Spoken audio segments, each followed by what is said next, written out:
ما شب مینو میریم.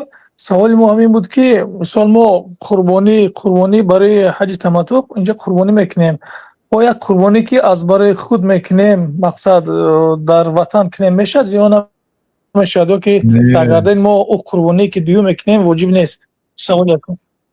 قربانی که در تاجیکستان در روسیه آدم اوضاع حج نکردگاه کرده ایستادن که وای برگردن شما واجب نیست، چون که شما اوضاع حج میکنید شما پولی قربانی علاقه داده شدگی هم خیلی نه برادر. پول قربانی شما وقتی پول حج دادتون در ضمن دادگی ما دادیم. تمام شما قربانی واجب نیست الا اگر بله دادیم.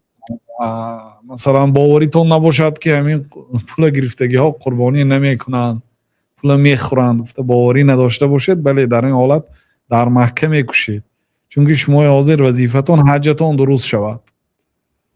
اگر باوریتون باشد خیلی تمام.